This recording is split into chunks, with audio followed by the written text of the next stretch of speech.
샬롬 삼국지 3권 네 번째. 우리를 벗어나는 호랑이. 우리를 벗어나는 호랑이. 수춘성은 중원의 일각을 차지한 원술이 오래전부터 근거로 삼고 있던 성이었다. 그날 원술은 크게 잔치를 열어 대소의 장수들과 모사들을 위로하고 있었다. 여포를 이용해 힘 안 들이고 유비를 물리쳤을 뿐만 아니라 방금 또 자신에게 거역한 여강태수 육강을 손책이 쳐 없앴다는 기별을 받았기 때문이었다. 이제 나의 날이 점점 가까워 온다. 이대로만 간다면 한나라를 이을 만한 자 이 원수를 빼고 누가 있으랴. 원술은 흥겨운 눈길로 기라성처럼 모여 앉은 장수와 모사들을 내려다보며 중얼거렸다. 생각하면 지난 몇 년은 그로서는 놀라운 성공의 연속이었다. 동탁에게 대항해서 단신으로 낙양을 빠져나온 게 불과 대여섯 대전, 손견의 도움을 받아 남양태수 장자를 죽이고 겨우 얻은 근거지는 이제 구강, 양주, 여강까지 뻗어가고 있었다. 원술의 그 같은 성공은 그 개인의 능력도 있지만 주변에 가로막는 이렇다 할 인물이 없는 덕분이기도 했다. 공손차는 북방에 치우친 데다 동맹 관계에 있었고 종영 원소와 조조가 손잡고 대항해 왔으나 역시 그의 북진을 가로막는 데 그쳤다. 또 남방에는 손견과 유포가 있었지만 손견은 이미 죽었고 유표는 늙고 소심해 제 땅을 지키기에 바빴다. 따라서 대강 남동에 넓고 기름진 땅은 비어있는 것이나 다름없어 원술의 마음대로 뻗어갈 수 있었다. 물론 원술도 조조가 조정으로 들어가 전자를 끼고 야심을 펴려 하는 걸 알고 있었다. 그러나 조조 앞에 사람들이 맛본 실패의 설레에다 원소와 공손찬 또한 조조의 독조를 바라보고만 있을 리 없다는 판단에서 원술은 그 일을 대수롭지 않게 생각했다. 그들이 뒤얽혀 헛되이 힘을 소비하고 있는 동안 자신은 착실하게 남방을 경략하여 그 축적된 힘으로 일거의 대세를 결정지을 수 있다는 점에서 오히려 잘된 일이라 여겼다. 그래서 한층 흥겨운 마음으로 잔을 들고 있는데 갑자기 사람이 와서 고했다. 여강태수 육강을 이긴 손책이 방금 돌아왔습니다. 들라 하여라. 원술이 부드러운 목소리로 말했다. 그러자 곧 용모가 빼어난 청년 장수가 하나 들어왔다. 기골은 아버지 손견을 이어 날랬고 굳세 보였으나 얼굴은 어머니 오부인을 닮아 눈부시게 수려했다.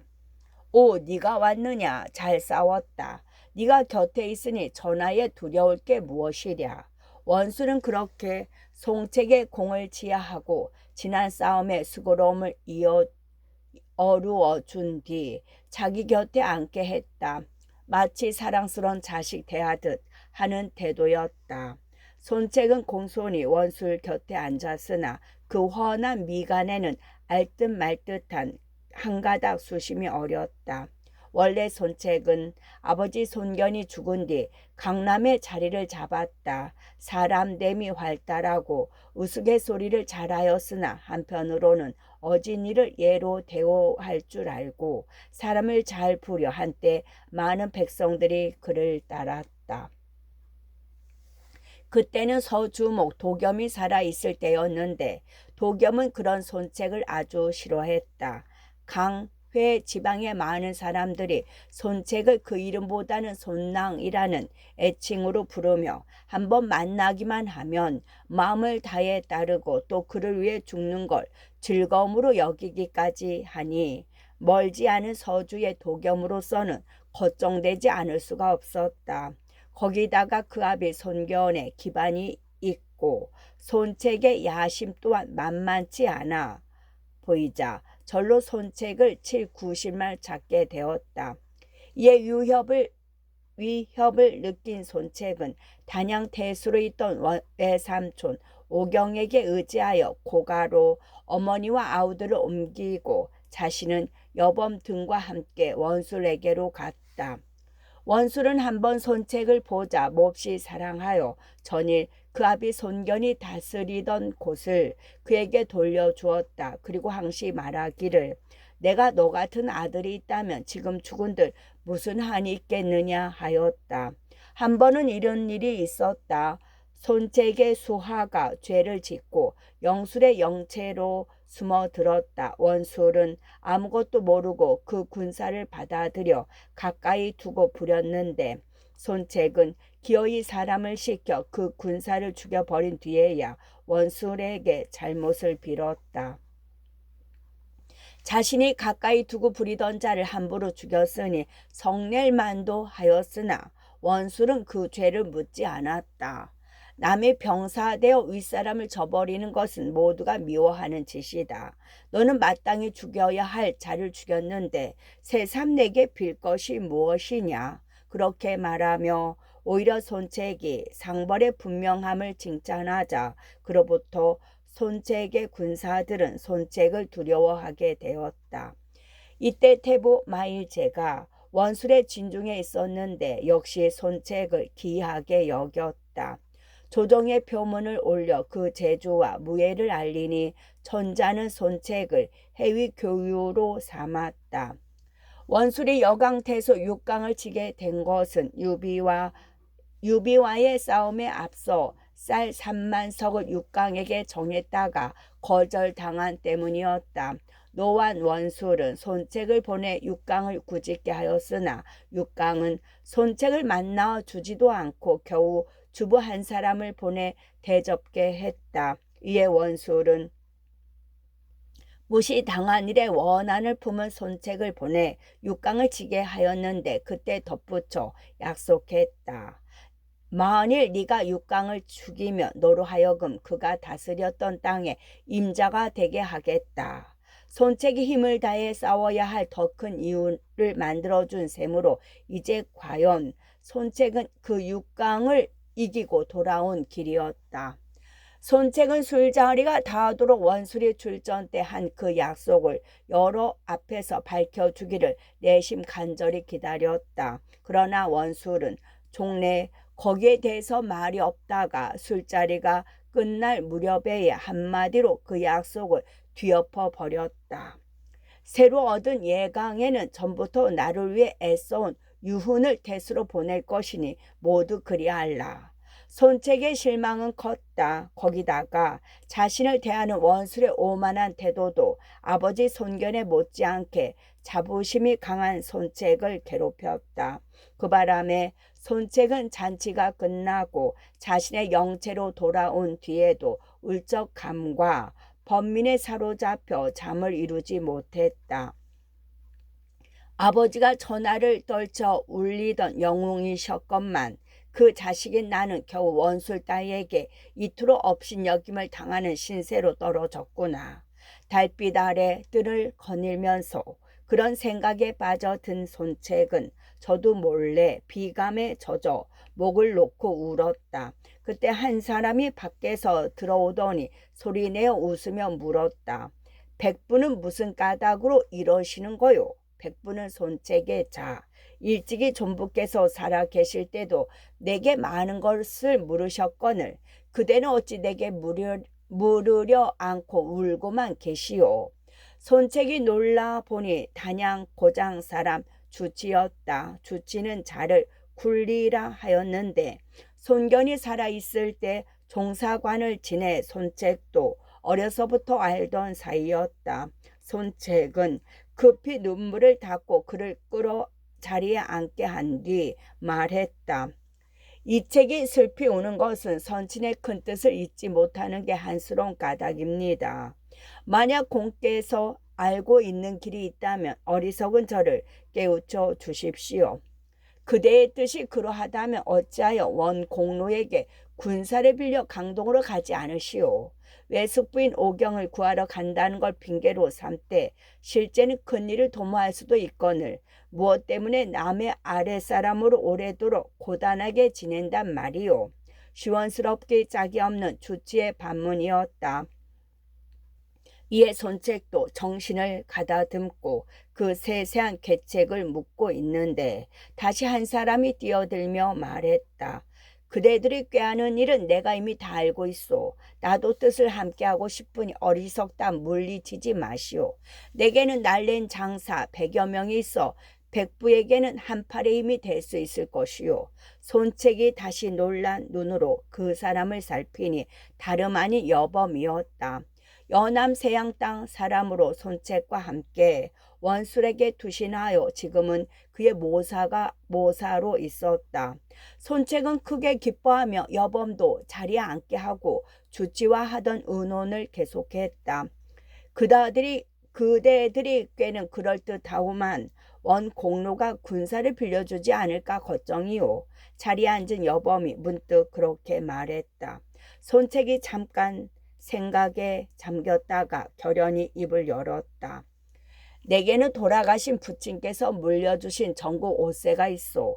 그걸 담보로 삼으면 될 것이요. 전국 옷세란 말에 여범은 놀라면서도 기쁜 표정을 감추지 못했다. 그것이라면 공로가 오래전부터 얻고 싶어 하던 물건이요. 담보로 내놓는다면 그는 반드시 군사를 빌려줄 것이요. 그렇게 되자 세 사람의 계책은 매듭이 졌다. 다음 날이었다. 원수를 찾아간 손책은 엎드려 울며 말했다. 선친의 원수를 아직 갚지 못한 터에 이제는 또 외수부 오경이 양주자사 유효에게 핍박을 받고 있다고 합니다. 거기다가 책의 노모와 가솔들이 모두 외숙부의 그늘인 고가에 있으니 머지않아 반드시 해를 입게 될 것입니다. 감히 바라건대 군사 수천만 빌려주시면 외숙부의 어려움을 구하고 노무를 보살필 수 있겠습니다. 다만 두려운 것은 명공께서 저를 믿지 아니하시는 것이나 제게는 선친께서 물려주신 전국 옷세가 있으니 그것을 담보로 삼아 주십시오. 그러자 원술은 먼저 옥새부터 보고자 했다. 손책은 서슴없이 품고 간 옥새를 꺼내 원술에게 바쳤다. 원술이 보니 틀림없이 말로만 듣던 전국 옥새였다. 기쁨을 감추지 못하고 품함에 넣으며 말했다. 내가 너를 믿지 못하는 것은 아니나 이제 담보까지 이렇게 내놓으니 더욱 마다할 수 없구나. 네게 군사 3천과 말 500피를 빌려주겠다. 유효를 이긴 뒤에는 속히 돌아오도록 해라. 또 너의 벼슬이 하찮아 큰 군사를 거느리기에는 어려움이 많을 것이다. 특히 표문을 올려 너를 절충교의의 진구 장군으로 삼을 터이니 벼슬이 이르는 그날로 군사를 거느리고 떠나거라.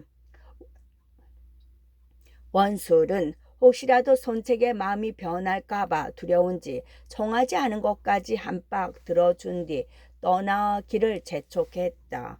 손책은 원술에게 절하여 감사한 뒤 여범 주치와 함께 빌린 군사를 거느리고 길이를 골라 강동으로 떠났다. 그런데 그들의 행렬이 수춘성을 떠난 지 한나절쯤 되었을 때였다. 뒤편에서 갑자기 먼지가 뽀얗게 일며 몇십 기의 기마가 나는 듯 달려왔다. 손책은 원술의 마음을 바꾸어 자기를 되불러 드리려고 사람을 보낸 것이나 아닌가 두려웠다. 그러나 한번 마음먹은 길이라 정이 안 되면 그들 모두를 베고라도 떠날 양으로 칼자루에 힘을 주고 노려보았다. 그 사이 뒤따르는 군사는 점점 가까워졌다. 그런데 앞장서 달려오는 세기가 아무래도 눈에 익은 모습이었다. 한 사람은 쇠채찍을 감아쥐고 또 한 사람은 한 자루 큰 칼을 찼으며 다른 하나는 세 자루 달린 창을 안장에 꽂고 있는데 가까이 오는 것을 보니 다름 아닌 황계와 한당과 정보였다. 작은 주인 아니 주공 실로 무정하십니다. 어찌 저희들을 두고 가십니까? 셋은 손책 앞에 이르기 무섭게 말해서 뛰어내리더니 땅바닥에 엎드리며 원망스레 말했다. 손책도 물론 아버지 손경과 함께 싸움터를 누비던 그들을 잊은 것은 아니었다. 하지만 아버지의 옛 장수들까지 달라고 하면 원술이 의심할까 보아 감히 청하지 못했을 뿐이었다. 내가 어찌 공들을 잊었을 리 있겠소. 다만 원술의 의심이 두려워 차마 데려오지 못했을 뿐이요. 그렇게 대답하는 손책의 목소리도 떨렸다.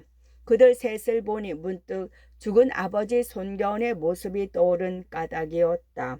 그들도 손책의 늠름한 모습에서 옛 주인 손견을 본 듯했다. 원망도 잠시, 어느새 굵은 눈물에 젖은 얼굴로 울먹였다. 주공 장하십니다. 돌아가신 큰 주인의 한을 풀 날도 멀지 않았습니다. 주량과 뜰 앞에서 검을 가지고 노시던 때가 어제 같건만 이제 큰 주인님께서도 편히 눈 감으실 수 있으실 겁니다. 부디 큰 주인님께서 이루지 못한 대업을 이루십시오. 저희는 끓는 물 타는 불 속을 마다 않고 주공을 따르겠습니다.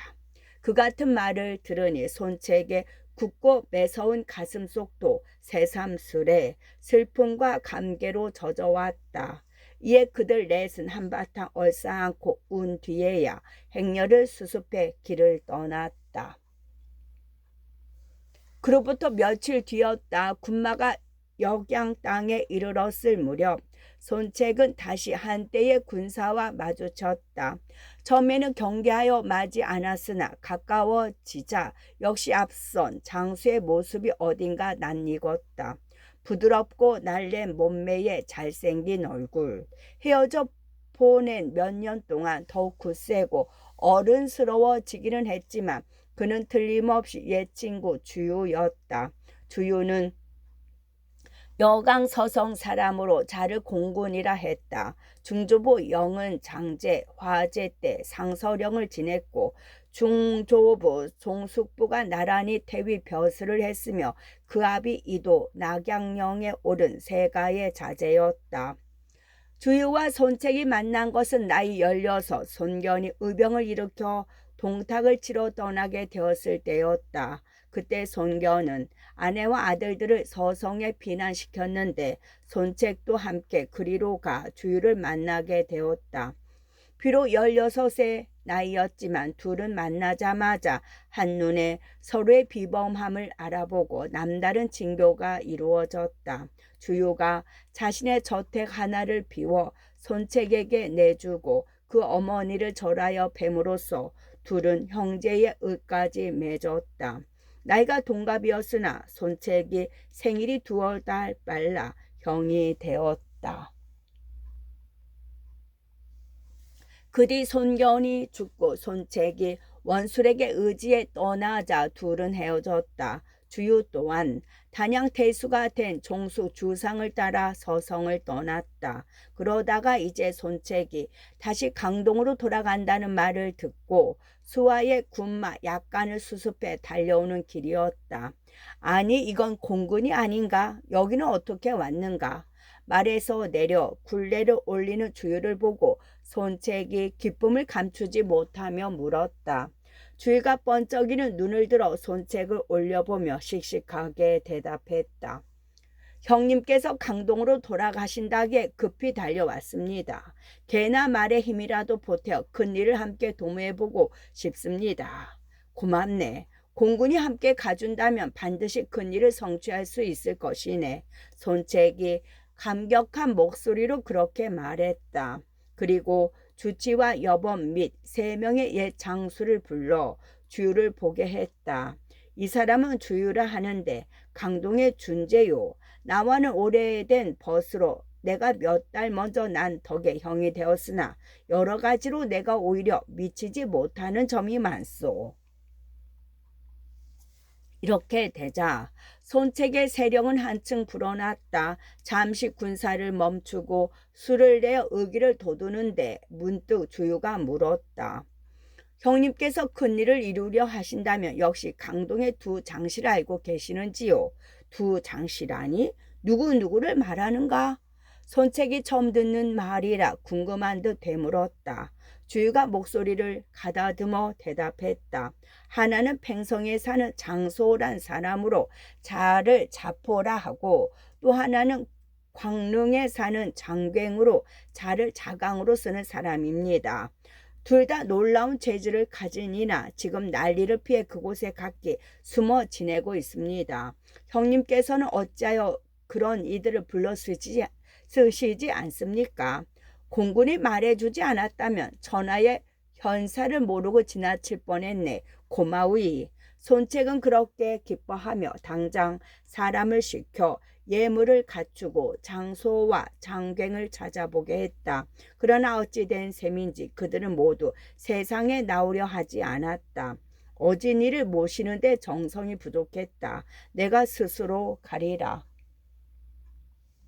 손책은 그렇게 말하며 차례로 광릉과 뱅성을 둘러 장소와 장괭을 찾아보았다. 손책이 힘써 전하를 위해 함께 일하기를 정하자 그들 둘도 더는 거절하지 않았다.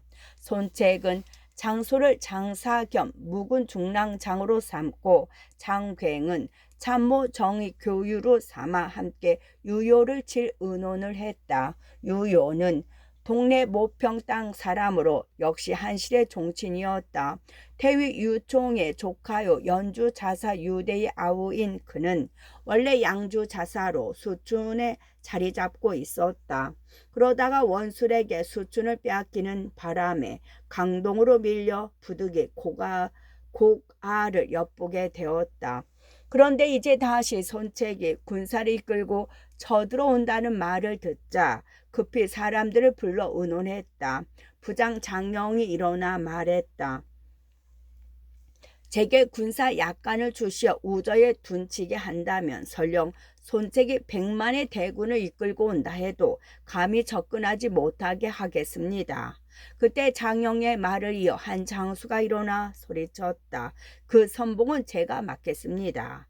모두 놀라 그를 보니 다름 아닌 동네 사람 태사자였다. 전날 북계 태수 공융의 유혐을 구해준 뒤 유효를 보러 왔다가 아직껏 그 장하에 머무르고 있었다. 그러나 아직 태사자의 용맹을 모르는 유효는 오히려 그 당돌함이 은근히 비호에 거슬렸다. 너는 아직 나이가 어리니 장수로는 삼을 수가 없다. 내 곁에 머물러 달리 명을 기다리도록 하라. 그 말에 모처럼 유효를 위해 싸워보려던 태사자가 머쓱하여 물러났다. 마음이 기껍지 못할 것은 정한 이치였다. 이에 홀로 떠나게 된 장령은 군사를 우저에 머물게 하고 군량 10만 석은 저각이란 곳에 쌓아두었다. 이때 손책이 군사를 이끌고 우저에 이르니 장령이 맞으러 나간 양군은 우저의 한 개울가에서 만났다. 어린 것이 감히 여기가 어디라고 함부로 넘보느냐. 장령이 진 앞에 나와 큰 소리로 손책을 꾸짖었다. 손책이 대답할 틈도 없이 황계가 쇠책직을 휘두르며 달려나가 장령을 덮쳤다. 그런데 몇 탑 어우르기도 전에 갑자기 장령의 군사들이 어지럽게 흩어지기 시작했다. 누군가가 진체 뒤에 불을 놓은 것이었다. 그 소리를 들은 장령은 급히 군사를 돌렸다. 손책이 그 좋은 기회를 그냥 보아 넘길 리 없었다. 곧 군사를 휘몰아 뒤쫓으며 죽이니 장령은 마침내 우저를 버리고 깊은 산중으로 달아났다가 간신히 제주인 유효에게로 돌아갔다. 첫 싸움에 이긴 손책이 승세를 타고 유효의 근거지로 군사를 휘몰아 가려는데 문득 범 같은 두 장소가 졸개 300여 명을 이끌고 투항해 왔다. 한 사람은 구강수춘 사람으로 장흠이란 장사였고 다른 한 사람은 구강하체 사람으로 주태란 장사였다. 원래 장흠과 주태는 대강 양자강을 오르내리며 양민들의 재물을 털어 살아나가는 수적이었다. 그러나 마음속으로는 항시 큰 뜻을 품고 때를 기다리는데 손책이 강동으로 온다는 말을 들었다. 손책이 강동의 호걸로서 어진이를 예로 대하고 힘센 장사를 중히 여긴다니 우리 그에게로 가는 게 어떤가. 장부로 태어나 수적질이나 하며 평생을 보낼 수는 없는 일이네. 둘은 그렇게 의논하고 졸개 300여 명과 함께 손책을 찾아 나섰다. 그들 둘이 손책에게 이른 때가 마침 장영과 황계가 어우러져 싸울 때였다. 둘은 장영의 군사들이 한박 그 싸움에 정신이 쏠린 틈을 타 장영의 진체를 급습하고 불을 놓았다. 그게 조금 전 장령을 놀라 달아나게 한 불로 손책에게 바칠 예물로는 더할 나위 없는 예물인 셈이었다. 그 같은 장흠과 주태를 얻은 손책은 크게 기뻤다. 좋은 말로 둘을 지하한 뒤 나란히 전군 교위로 삼았다. 비록 거느리고 온 졸개는 많지 않았으나 손책의 군사들이 또 한 번 사기를 드높였음은 말할 것도 없었다. 거기다가 장영이 적에게 쌓아두었던 곡식 10만 석과 군기를 얻고 또 항복한 군사 4천까지 새로이 보태니 손책의 세력은 배로 늘었다. 손책은 그 세력을 얻고 신정으로 군사를 휘몰아갔다. 한편 쫓겨온 장영으로부터 손책에게 대패했다는 말을 듣자 유효는 몹시 노했다. 그 자리에서 장영을 끌어내 목배려 하였으나 모사 작윤과 설레가 간곡히 말려 죽이는 대신 영릉성을 지키게 했다. 그리고 스스로 군사를 이끌고 신정으로 가 작은 곡의 남쪽에 진을 쳤다. 얼마 뒤에 손책도 신정에 이르러 요요가 진을 친 곡의 북쪽에다 진체를 내렸다. 진체를 세우기 무섭게 손책은 군사들을 시켜 그 부근에 사는 백성 하나를 찾아오게 했다. 가까운 산 어디에 혹시 광무제의 사당이 없는가? 군사들이 한 사람을 찾아오자 손책이 불쑥 그에게 물었다. 고개 위에 하나가 있습니다. 그 말을 듣자 비로소 손책은 둘러선 장수들에게 자신이 광무제의 사당을 찾는 까닭을 밝혔다. 어젯밤에 광무제께서 나를 부르시게 가서 배운 꿈을 꾸었소. 마땅히 사당을 찾아가 기도를 드려야겠소. 그러자 장소가 반대했다. 아니 됩니다. 혹의 남쪽에 유효의 진체가 있는데 만약 복병이라도 숨겨두었으면 어쩌시렵니까? 신인이 나를 돕고 있는데 두려워할 게 무엇이오? 손책은 그렇게 장소를 안심시킨 뒤 갑옷을 걸치고 창을 든 채 말에 올랐다. 그리고 정보 한당, 황계, 장흠, 주태 등 12기만 이끌고 진체를 나섰다. 고개 위에 오르니 과연 광무제의 사당이 하나 있었다. 말에서 내려 사당으로 들어간 손책은 향을 사르고 절을 올린 뒤 무릎을 꿇은 채 가만히 기원했다. 만약 이 책이 강동에서 대업을 이루고 선친의 원수를 갚게 된다면 반드시 이 사당을 수리하고 사철 제사를 올리겠습니다. 그런 다음 사당을 나와 말 위에 오른 손책은 따라온 장수들을 보고 불쑥 말했다. 나는 고개를 넘어 유효의 진체를 가까이서 보아두고 싶소. 여러 장수들이 한결같이 위태롭다고 말렸으나 손책은 듣지 않았다. 앞장서서 고개 꼭대기까지 올라간 뒤 남쪽에 있는 유효의 진체를 살폈다. 그때 그쪽 숲속에는 유효의 군사 약간이 매복해 있었다. 손책이 겨우 여남은 기만 이끌고 바로 앞까지 와서 자기네 진체를 살피는 걸 보자 나는 듯 달려가 유효에게 알렸다. 그것은 틀림없이 손책이 우리를 유인하려는 수작이다. 함부로 뒤쫓다가 말려들어서는 아니 된다. 소심한 유효는 그렇게 말하며 움직이려 들지 않았다. 이때 태사자가 달려나오며 소리쳤다. 그렇지 않습니다. 지금 손책을 사로잡지 않고 다시 어느 때를 기다리려 하십니까? 그리고 유호의 허락도 기다리지 않고 갑옷끈을 죄며 말 위에 올랐다. 용기 있는 자는 모두 나를 따르라. 대사자가 창을 꼬나 잡고 말을 달려나가며 그렇게 소리쳤으나 장수들은 아무도 따르지 않고 다만 높지 않은 장수 하나만이 대사자는 참으로 맹장이다. 내가 따라가 도리라 하며 말을 박차 함께 달려나갔다. 그래도 유오의 장수들은 한결같이 그 둘을 비웃을 뿐이었다.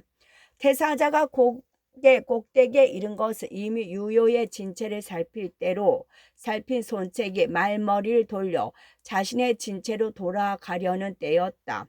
손책은 달아나지 마라. 갑작스런 외침에 손책이 고개를 돌려보니 두 필의 말이 나는 듯 고갯길을 달려 내려오고 있었다. 손책의 12장수가 모두 싸울 태세를 갖추고 버려선 가운데 손책도 창을 비껴들고 달려오는 적장을 기다렸다. 누가 손책이냐?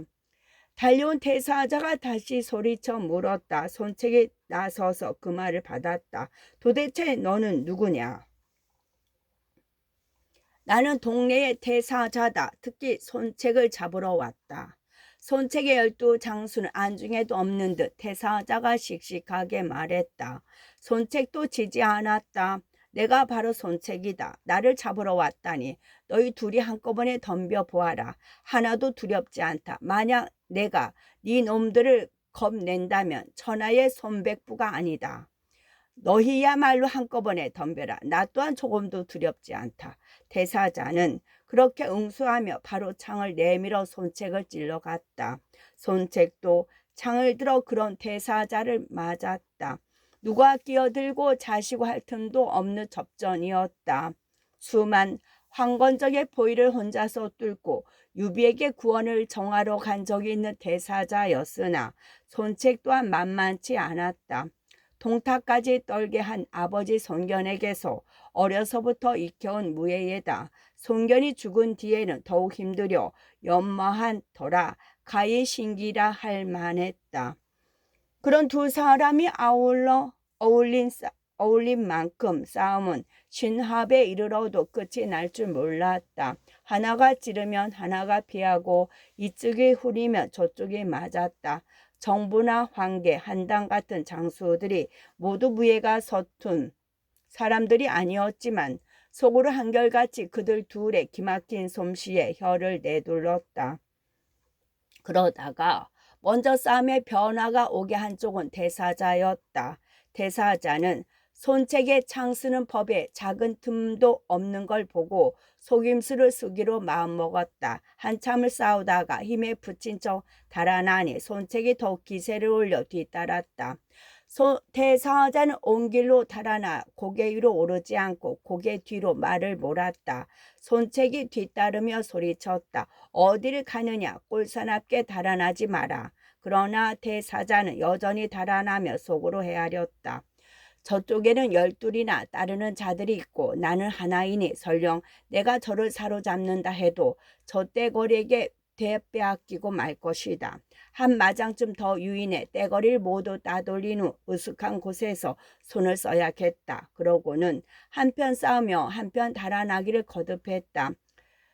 대사자의 속마음을 알 리 없는 손책이 그를 놓아주지 않고 뒤따라와 둘은 어느새 평지의 냇가에 이르렀다. 손책을 뒤따르는 사람들이 없는 걸 본 대사자는 그제서야 말머리를 돌려 다시 다운 싸움을 시작했다. 하지만 신합을 더 싸워도 역시 승부가 나지 않았다. 그렇게 얼마를 더 싸웠을까? 손책의 창이 힘차게 대사자를 찔러 갔을 때였다. 날쌔게 피한 대사자가 손책의 창을 거머쥐며 자신의 창으로 손책을 찔렀다. 그러나 손책 또한 몸을 뒤집어 피하면서 대사자의 창대를 낚아채려 했다. 양쪽이 서로 상대의 창대를 잡고 끌어당기니 그대로 말 등에 남아 날 수 없었다. 서로 용을 쓰는 순간 한 덩이가 되어 땅바닥으로 굴러 떨어졌다. 둘은 할 수 없이 창을 버리고 맨 주먹으로 싸우기 시작했다. 다시 성난 용과 호랑이가 어울러 싸우듯 저절한 싸움이 벌어졌다. 갑옷이 조각조각 뜯겨져 나가고 투구 끊이며 티가 끊어졌다. 그러다가 손책이 재빨리 태사자의 등에 메어져 있던 단극을 빼드는 순간 태사자 또한 손책의 투구를 벗겨갔다. 둘은 이제 그것을 무기 삼아 싸우기 시작했다. 손책이 빼앗은 단극으로 찌르면 태사자는 빼앗은 투구를 들어 막았다. 한참을 그러는데 갑자기 함성이 일어났다. 그제서야 겨우 태사자의 판단이 옳았음을 알게 된 유효가 전역 군사를 먼저 보내 응원을 하게 한 것이었다. 손책은 다급했다. 자칫하면 정말로 유효에게 사로잡힐 판이었다. 그러나 그때 마침 황계와 정보를 앞세운 12장수가 나타나 유효의 군사들과 부딪혔다. 끝.